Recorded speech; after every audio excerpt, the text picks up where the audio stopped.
नमस्कार साथियों, कैसे हैं आप लोग। Welcome to my channel R Origin. साथियों, आज हम लेकर आए हैं आप लोगों के लिए हिंदी व्याकरण से संबंधित महत्वपूर्ण प्रश्न जो होते हैं, रस, छंद, आपका अलंकार। तो ये हमारा जो वीडियो होगा वो आपका 3 पार्ट में होगा। पहले पार्ट, ये आज पहला पार्ट हम लेकर के आए हैं और ये पहले पार्ट में हम आज रस की पूरा व्याख्या करेंगे कि रस होता क्या है, इसको बताने का प्रयास करेंगे। और इसका सेकेंड पार्ट जो आएगा आपका वो अलंकार का, और फिर हम छंद का, रस, छंद, अलंकार तीनों को हम 3 पार्ट करके पूरे अच्छे से समझाने का प्रयास करेंगे। और आप लोग इसको ध्यान से देखें, एक बार ध्यान से पढ़ लेने के बाद आपका ये रस, छंद, अलंकार तीनों क्लियर हो जाएगा। ठीक है, ये आपके उत्तर प्रदेश के जितने भी एग्ज़ाम होते हैं यूपी के, वो सारे एग्ज़ाम में हिंदी व्याकरण से क्वेश्चन पूछे जाते हैं, चाहे वो यूपी एसआई का हो, या फिर आपका यूपी पीसीएस का हो, या फिर आपका लेखपाल का हो, या कोई भी यूपी बीएड का हो। ये सारे एग्ज़ाम में लगभग प्रश्न इससे पूछे जाते हैं। ठीक है, तो चलिए बिना देरी किए हम शुरू करते हैं और देखते हैं रस क्या है। ठीक है, पहला क्वेश्चन यही होता है कि रस क्या होता है। तो रस का शाब्दिक अर्थ है आनंद। ठीक है, इसका मतलब होता है आनंद, यानी काव्य को पढ़ने या सुनने में जिस आनंद की अनुभूति होती है उसे रस कहा जाता है। हम छोटा सा सिंपल डिफिनीसन इसको ध्यान में रखेंगे कि जब हम कोई चीज़ पढ़ते हैं जो हमें आनंद की अनुभूति होती है उसी को क्या कहा जाता है, रस कहा जाता है। ठीक है, और आगे देखें क्वेश्चन। उसके बाद रस में और हम बात करें तो रस को ही काव्य की आत्मा माना जाता है। पूछता है प्रश्न, इससे बना करके छोटा छोटा पूछ सकता है। प्राचीन भारतवर्ष में रस का बहुत महत्वपूर्ण स्थान था और रस संचार के बिना कोई भी प्रयोग सफल नहीं किया जा सकता था। यानी रस के कारण कविता के पठन, श्रवण, नाटक के अभिनय को देखने वाले लोगों को आनंद मिलता है। ठीक है, उसके बाद आगे हम देखें क्या कह रहा है।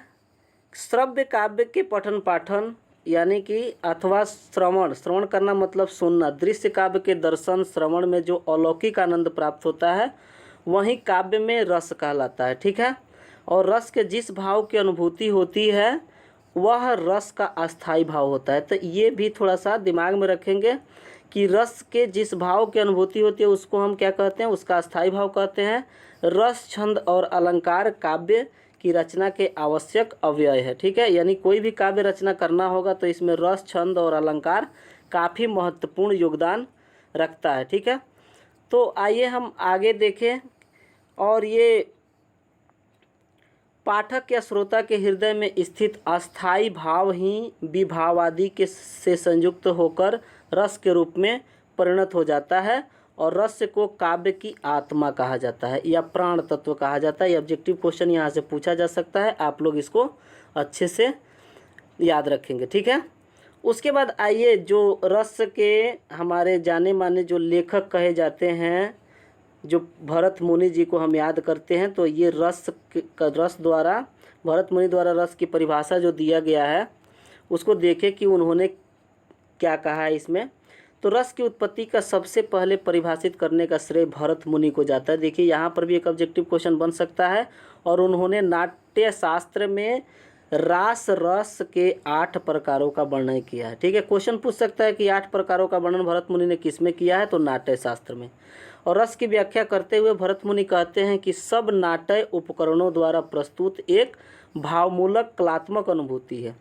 रस का केंद्र रंगमंच है। ठीक है, रस का केंद्र ही है, मतलब इसका मूल केंद्र क्या होता है, रंगमंच होता है। और भाव रस नहीं है। ठीक है, भाव जो होता है वो क्या है, रस नहीं है, उसका आधार है। किंतु भरत मुनि ने अस्थाई भाव को ही क्या माना है, उन्होंने इसको रस माना है। ठीक है, आइए हम आगे क्वेश्चन को देखते हैं। भरत मुनि ने इसके बारे में क्या लिखा है।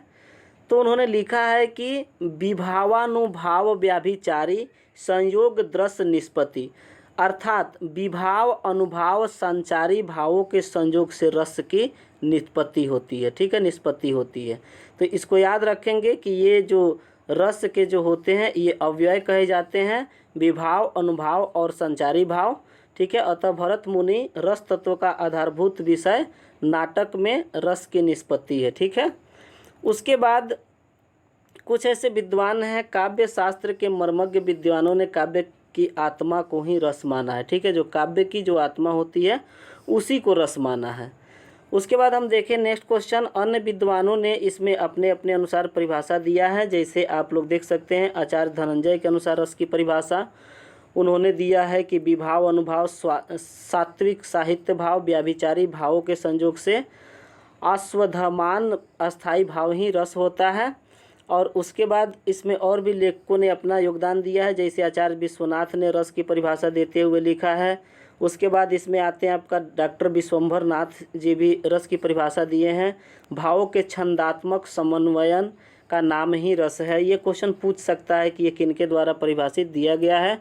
उसके बाद आचार्य श्याम सुंदर दास के अनुसार भी रस की परिभाषा उन्होंने भी दिया है और उन्होंने बताया है कि अस्थाई भाव जब विभाव अनुभाव संचारी भावों के योग आस्वादन करने योग्य हो जाता है तब सहृदय प्रेक्षण के हृदय में रस के रूप में उसका आस्वादन होता है। ठीक है, देखिए सबसे पहले हम रस छंद अलंकार को पढ़ाएंगे, उसके बाद इससे ऑब्जेक्टिव क्वेश्चन हम लेकर के आएंगे आपके प्रैक्टिस के रूप में, ताकि आप लोग पढ़ने के बाद उसको लगा करके अपने रस छंद अलंकार की पहचान कर सके कि आपकी तैयारी संपूर्ण रूप से हुई है कि नहीं। ठीक है, उसके बाद आचार्य रामचंद्र शुक्ल, ये जानते ही हैं आपके, इनका नाम बहुत फेमस है। इन्होंने भी रस को परिभाषा दिया है। जिस भांति आत्मा की मुक्त अवस्था ज्ञान दशा कहलाती है उसी भांति हृदय की मुक्त अवस्था रस दशा कहलाती है।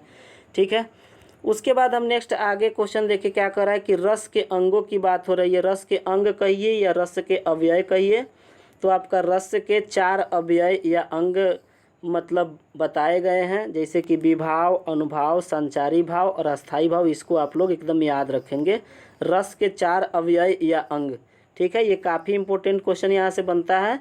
ये सभी प्रतियोगी परीक्षाओं में आपका उत्तर प्रदेश के पूछे जाते हैं और बिहार के भी परीक्षाओं में। ठीक है, उसके बाद ये एकेडमिक क्लास के बच्चों के लिए भी काफ़ी इम्पोर्टेंट है, जो आपका मैट्रिक इंटर के एग्ज़ाम देने वाले हैं और उनमें हिंदी के प्रश्न यदि पूछे जाते हैं तो उसमें रस छंद अलंकार के क्वेश्चन रहते हैं। ठीक है, अब आइए समझते हैं कि रस का विभाव क्या होता है। ठीक है, तो जो व्यक्ति पदार्थ अन्य व्यक्ति के हृदय के भावों को जगाते हैं उन्हें विभाव कहते हैं। देखिए छोटा सा परिभाषा एकदम दिमाग में रखेंगे कि कोई व्यक्ति है पदार्थ या अन्य व्यक्ति के हृदय के यदि भाव को जगाते हैं तो उसको हम विभाव कहते हैं और इनके आश्रय से रस प्रकट होता है। यह कारण निमित्त अथवा हेतु कहलाते हैं। विशेष रूप से भावों को प्रकट करने वाले को विभाव रस कहते हैं। ठीक है, भावों को प्रकट करने वाले को विभाव कहा जाता है, ये भी आप कह सकते हैं। और इन्हें कारण रूप भी कहते हैं। अस्थाई भाव के प्रकट होने का मुख्य कारण क्या होता है? आलंबन होता है। आलंबन विभाव, इसको याद रखेंगे। इसी वजह से रस की स्थिति होती है जब प्रकट हुए अस्थाई भाव और ज़्यादा प्रबुद्ध उद्दीप्त और उत्तेजित करने वाले कारणों को उद्दीपन विभाव कहते हैं। ठीक है, तो ज़्यादा मतलब यदि प्रबुद्ध उद्दीप्त होता है और उत्तेजित करने वाले जब कारण होते हैं तो वहाँ पे उद्दीपन विभाव होता है। रस का विभाव भी 2 तरह का होता है आपका। एक पहला होता है क्या चीज़? आलंबन विभाव, और दूसरा होता है उद्दीपन विभाव। ठीक है, आलंबन और उद्दीपन ये आप लोग ध्यान में रखेंगे। उसके बाद आते हैं अगले क्वेश्चन की ओर। आलंबन विभाव देखिए क्या होता है,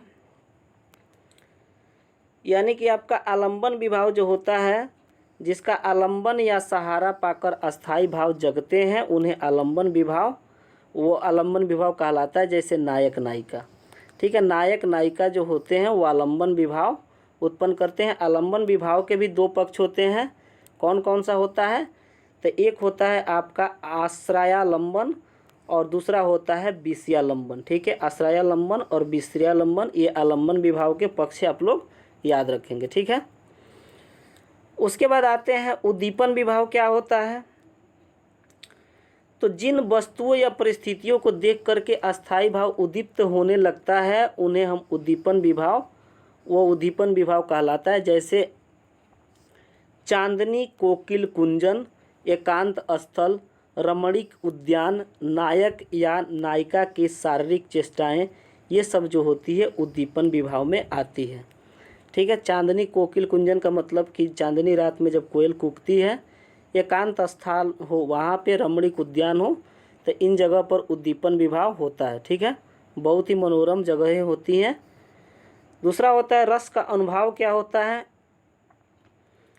तो मनोगत भाव को व्यक्त करने के लिए शरीर विकार को अनुभाव कहते हैं। ठीक है, यानी कि जो मन में भाव व्यक्त होता है उसी को, जैसे वाणी और अंगों के अभिनय द्वारा जिनसे अर्थ प्रकट होता है उन्हें क्या कहते हैं, हम अनुभाव कहते हैं। और अनुभवों की कोई संख्या निश्चित नहीं हुई है। जो 8 अनुभव सहज और सात्विक विकारों के रूप में आते हैं उन्हें सात्विक भाव कहा जाता है। ठीक है, उसके बाद ये 8 विकार में जैसे कि कुछ इसमें का एग्जाम्पल है, इनकी संख्या जो 8 होती है, स्तंभ, स्वेद, रोमांच, स्वर, भंग, कंप इत्यादि, ये सब होता है। आप लोग इसको थोड़ा ध्यान में रखेंगे। ठीक है, रस का संचारी भाव क्या होता है, तो देखिए संचारी भावों की संख्या आपका 33 मानी गई है। यहाँ पे एक क्वेश्चन आपको बन जाता है, इसको याद रखेंगे। यानी कि जो स्थानीय भावों के साथ संचरण करते हैं वे संचारी भाव कहते हैं और इनकी स्थिति भाव की पुष्टि होती है। एक संचारी किसी अस्थायी भाव के साथ नहीं रहता, इसलिए व्याभिचारी भाव भी कहलाते हैं। ठीक है, इसकी संख्या 33 है, इसको याद रखेंगे। और ये आपका हो गया संचारी भावों का उदाहरण, जैसे आपका हर्ष, चिंता, गर्व, जड़ता, विबोध, स्मृति, व्याधि, विराध, ये सब, ये जितने हैं ये सब आपका संचारी भावों की उदाहरण है। उसके बाद आते हैं आगे अस्थाई भाव। अस्थाई भाव जो होता है, अस्थाई भाव का मतलब होता है प्रधान भाव। देखिए एक प्रधान भाव होता है और प्रधान भाव वही हो सकता है जो रस की अवस्था तक पहुंचता है। ठीक है, यानी कि काव्य या नाटक में एक अस्थाई भाव शुरू से आखिरी तक होता है। और अस्थाई भावों की संख्या कितनी मानी गई है आपका, तो वो 9 मानी गई है, इसको याद रखेंगे। ठीक है, अस्थाई भावों की संख्या 9, संचारी भावों की संख्या आपका 33। अस्थाई भाव ही रस का आधार होते हैं। एक रस के मूल में एक अस्थाई भाव रहता है, अतएव रसों की संख्या जो है 9 है, और इसीलिए इसे 9 रस भी कहा जाता है। ठीक है, उसके बाद देखें नेक्स्ट क्वेश्चन। उसके बाद देखें हम, तो इन्हें नवरस कहा जाता है। मूलतः नवरस ही माने जाते हैं। बाद में आचार्यों ने 2 और भाव, देखिए बाद में आचार्य लोगों ने क्या किया, 2 और भाव जैसे वात्सल्य और एक भगवत विषय रति को अस्थाई भाव की मान्यता दे दी। और इस तरह से मिला करके अस्थाई भाव की संख्या कितनी पहुंच जाती है, तो 11। यानी कि यहाँ पे 11 तदनुपरसों की संख्या भी कितनी हो जाती है आपका, 11 हो जाती है। ठीक है, तो इसको आप लोग याद रखेंगे। और आगे देखते हैं रस के प्रकार। देखिए ये रस के प्रकार है आपका, जो 11 रस के प्रकार है। श्रृंगार रस, हास्य रस, रौद्र रस, करुण रस, वीर रस, अद्भुत रस, विभत्स रस। ठीक है, और उसके बाद आपका 8वां है भयानक रस, और फिर शांत रस, वात्सल्य रस और भक्ति रस। ये आपका पूरा 9 रस है, इसको आप लोग ध्यान में रखेंगे। ठीक है, उसके बाद हम आते हैं नेक्स्ट क्वेश्चन की ओर। और ये जो है आपके एग्ज़ाम के लिए काफ़ी महत्वपूर्ण है। इसमें थोड़ा सा हम इसके बारे में थोड़ा डिटेल्स चर्चा करेंगे, वो भी उदाहरण के साथ। ठीक है, तो पहला होता है आपका श्रृंगार रस। और श्रृंगार रस का अस्थाई भाव जो होता है रति या प्रेम होता है। ठीक है, यानी कि रति या प्रेम का मतलब जैसे मान लेते हैं कि ये स्त्री पुरुष का जो प्रेम हो गया वो आपका श्रृंगार रस में आता है। जैसे कि कुछ उदाहरण है श्रृंगार रस के, देखिए बिहारी की एक पंक्ति लिखी गई है, बतरस लालच लाल की मुरली धरी लुकाए, सौ करे भौहिनी हंसे दय कहीं नटी जाए। ठीक है, तो बिहारी की इसमें कौन सा श्रृंगार रस है, और वो भी श्रृंगार में ये संभोग श्रृंगार है। ठीक है, उसके बाद आता है दूसरा उदाहरण है आपका, निस्दिन बरसत नयन हमारे, सदा रहती पावस ऋतु, हम पे जब ते श्याम सिधारे। ये सूरदास जी की एक पंक्ति है और ये आपका ये वियोग श्रृंगार रस इसमें है। तो ये आप लोग श्रृंगार रस को याद रखेंगे और इसका उदाहरण भी। अगला है आपका हास्य रस। ठीक है, हास्य रस का स्थायी भाव होता है हास। ठीक है, और ये हास्य रस जो होता है वो आपका अंगों की वाणी के विकास से उत्पन्न उल्लास या हंसी होता है। ठीक है, अंगों की वाणी से उत्पन्न जो विकास से उत्पन्न जो उल्लास होता है या हंसी होता है उसको हास्य रस कहते हैं। जैसे मान लेते हैं उदाहरण क्या है कि तंबूरा ले मंच पर बैठे प्रेम प्रताप, साज मिले 15 मिनट घंटा भर आलाप, घंटा भर आलाप, राग में मारी गीता, धीरे धीरे खिसक चुके थे सारे श्रोता। ठीक है, तो ये आपका इसमें कौन सा रस है? ये हास रस। आइए अगला एग्जाम्पल देखें। करुण रस होता है, उसके बाद तीसरा, और इसका स्थायी भाव जो होता है वो शोक होता है। और करुण का मतलब क्या होता है? तो प्रिय के वियोग या हानि के कारण शोक भाव। ठीक है, अगर कोई प्रिय का वियोग हो जाता है या कोई हानि होती है उसके कारण जो शोक उत्पन्न होता है तो उसको हम कहते हैं करुण रस है वहाँ पे। जैसे एक उदाहरण देखें, शोक बिकल सब रोवहि रानी, रूप सीलु बलु तेजु बखानी, करहि बिलाप अनेक प्रकारा, परहि भूमि तल बारहि बारा। ठीक है, तो ये तुलसीदास जी की एक पंक्ति है और इसमें आपका कौन सा रस है? तो करुण रस है। ठीक है, उसके बाद अगला आता है आपका वीर रस। ठीक है, वीर रस का अस्थायी भाव क्या होता है? उत्साह होता है। ठीक है, और ये वीर रस जो होता है, जैसे कि मान लेते हैं दया हो गया, दान हो गया, वीरता आदि के संबंध में प्रसन्नता का भाव जो उत्पन्न करता है, दया दान वीरता, उसमें ये आपका वीर रस होता है और इसका स्थायी भाव उत्साह होता है।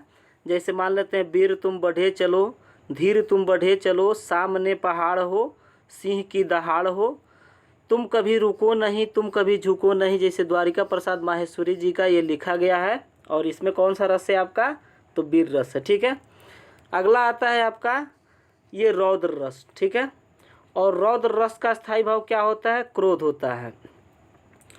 ठीक है, तो इसको आप लोग याद रखेंगे। जैसे कि रौद्र रस में क्या हो गया? किसी कार्य की असफलता के कारण उत्पन्न भाव, मान लेते हैं कोई कार्य कर रहे हैं, अगर उसमें असफल हो गए तो उसके कारण जो उत्पन्न भाव होता है वो रौद्र रस कहलाता है, क्रोध आता है।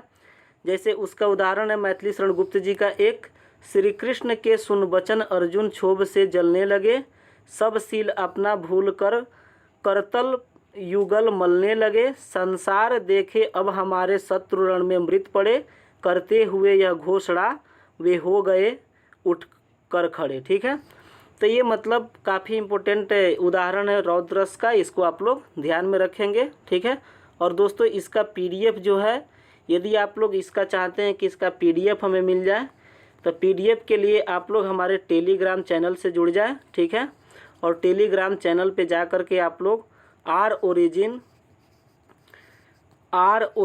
आपका टेस्ट सीरीज के नाम से, आर ओरिजिन टेस्ट सीरीज के नाम से यदि सर्च करेंगे तो मेरा वहाँ पे आपको मिल जाएगा। वहाँ पे मैं PDF को डाल दूँगा। ठीक है, आप लोग वहाँ से PDF लेकर के इसका पढ़ सकते हैं। उसके बाद आते हैं नेक्स्ट क्वेश्चन की ओर, और अगला क्वेश्चन आपका है कि भयानक रस जो है इसका स्थायी भाव भय होता है।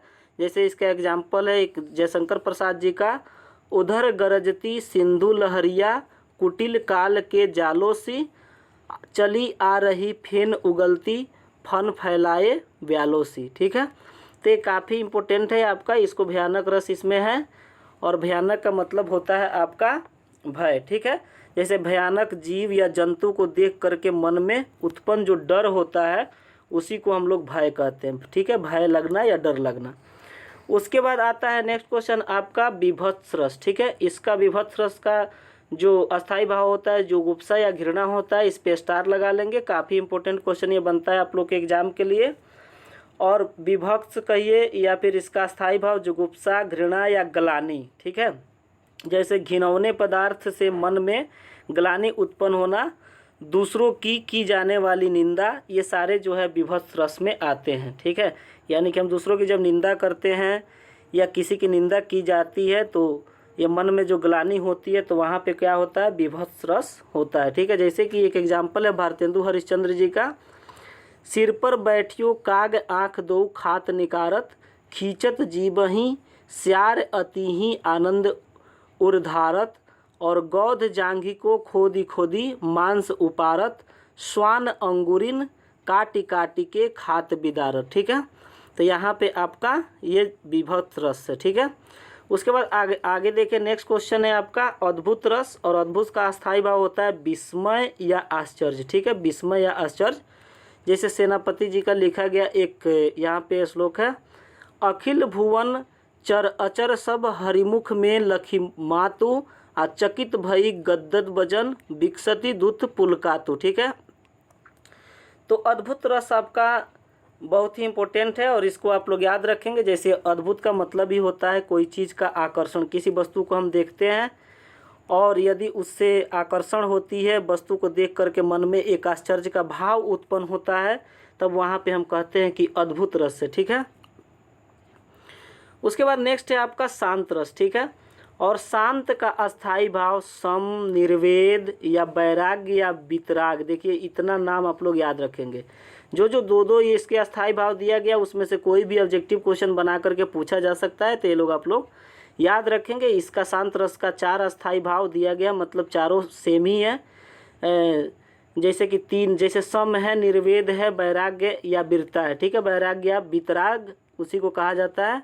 और इसका उदाहरण क्या है, मनरे तन कागद का पुतला, लागे बूंद बिनसती जाय छीन छीन में, गर्व करे क्या इतना। ठीक है, और ये कबीर जी का एक दोहा है। ठीक है, तो इसमें आपका शांत रस है। उसके बाद शांत रस के बाद आपका अगला रस आता है वात्सल्य रस, और ये वात्सल्य रस का अस्थाई भाव जो होता है ये वात्सल्य ही होता है। और वात्सल्य का मतलब क्या होता है कि माता पिता का संतान के प्रति प्रेम भाव, वात्सल्य। जैसे मान लेते हैं कोई माता पिता है, वो अपने संतान से कितना प्रेम करता है, तो वहाँ पे कौन सा रस हो जाता है, वात्सल्य रस होता है। ठीक है, इसका मुख्यतः शाब्दिक अर्थ वही होता है कि किसी भी माता पिता को अपने संतान के प्रति जो प्रेम भाव होता है उसी को। जैसे एग्जाम्पल है आपका सूरदास जी का, किलकत कान्ह घुटरुवन आवत, मणिमय कनक नंद के आंगन, बिंब पकड़िए धावत। ठीक है, तो ये कृष्ण भगवान के बारे में सूरदास जी ने लिखा है। जानते हैं कृष्ण भगवान के एक सच्चे भक्त थे। उसके बाद आता है लास्ट आपका, ये है आपका भक्ति रस, 11वां रस। और इसका जो अस्थाई भाव होता है भगवत विषयक रति होता है, अनुराग होता है। जैसे राम जपू राम जपू राम जपू बावरे, घोर भव नीर निधि नाम निज नावरे। ठीक है, तो ये आपका जो है इसमें आपका कौन सा रस है, तो आपका भक्ति रस है, यानी कि ईश्वर के प्रति मन में उत्पन्न जो प्रेम भाव होता है। ठीक है, ईश्वर से जो जुड़ाव होती है, जो लगाव होती है, तो वहाँ पे हम कहते हैं कि भक्ति रस है। जैसे मीरा जो थी वो श्री कृष्ण की बहुत बड़ी पुजारन थी। ठीक है, और उसके बाद में इस तरह से न जाने सूरदास, तुलसीदास जी लोग, ये लोग भी किसी न किसी ईश्वर के बहुत बड़े भक्त थे। ठीक है, तो ये भक्ति रस है। उसके बाद हम आगे आते हैं, देखते हैं ये सब के बारे में। देखिए लिखा गया है सबको समझा करके। यदि आप लोगों को समझ में नहीं आता है तो आप लोग वीडियो पॉज करके इसको आराम से पढ़ सकते हैं। श्रृंगार रस, ठीक है, नायक नायिका के सौंदर्य प्रेम संबंधी वर्णन को श्रृंगार रस कहते हैं। और श्रृंगार रस को रसराज या रसपति भी कहा जाता है। इसका अस्थाई भाव क्या होता है, रति होता है। और एक उदाहरण भी आपको यहाँ पे नीचे मिल जाएगा। ठीक है, बतरस लालच लाल की मुरली धरी लुकाए, शव करे भवहनी हंसे, दय दीन कहीं नहीं जाए। ठीक है, उसके बाद आता है हास्य रस। तो हास्य रस का स्थायी भाव आपका हास होता है, उसी सब की व्याख्या इसमें किया गया है। जैसे वेशभूषा, वाणी आदि में विकृतियों को देखकर मन में प्रसन्नता का भाव उत्पन्न होना, उसमें हास की उत्पत्ति होती है। और इसका उदाहरण भी नीचे आप लोगों को मिल जाएगा। जैसे कि बुरे समय को देख कर गंजे तू क्यों रोए, किसी की हालत में तेरा बाल न बाका होए। ठीक है, किसी भी हालत में तेरा बाल न बाका होए, यानी कि बुरे समय आने पर नहीं रोना चाहिए, और मतलब भगवान उसकी रक्षा करते हैं। उसके बाद आता है रौद्र रस।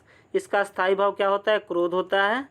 तो ये सब जो क्वेश्चन है ये आपके एग्ज़ाम के लिए काफ़ी इम्पोर्टेंट है और इसको समझना ज़रूरी है कि आखिर ये होता क्या है। ठीक है, उसके बाद रौद्र रस का आप लोग यहाँ पे पढ़ सकते हैं, श्री कृष्ण के वचन सुनो अर्जुन क्षोभ से जलने लगे। उसके बाद नेक्स्ट आता है आपका करुण रस। ठीक है, और करुण रस के भी बारे में, करुण का क्या होता है स्थायी भाव, तो आपका शोक होता है। इस रस में किसी अपने का विनाश या अपने का वियोग, द्रव्यमान या प्रेमी के सदैव बिछुड़ जाने या दूर चले जाने से दुख वेदना, तो ये आपका वियोग रस होता है। ठीक है, जब कोई बिछड़ जाता है।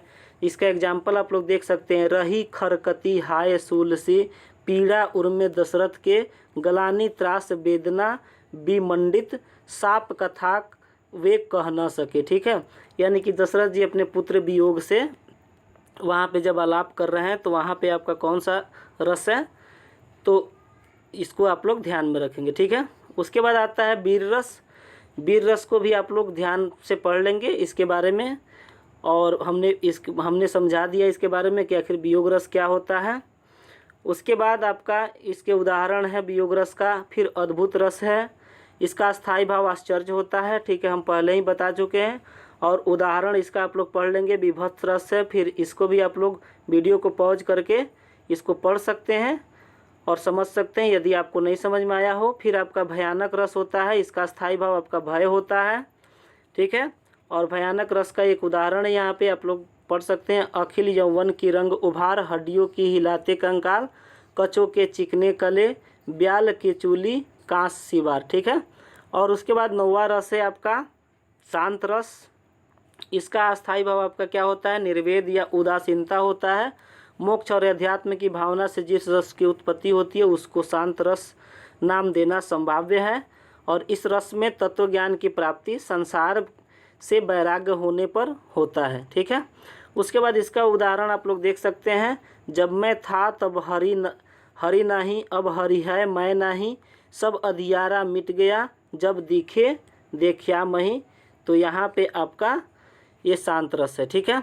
उसके बाद आता है वात्सल्य रस, और ये भी आपके एग्ज़ाम के लिए मतलब इम्पोर्टेंट है। तो ये आपका कुल मिलाकर के सारे रस की हमने व्याख्या बताया और मतलब रस क्या होता है इसके बारे में समझाया।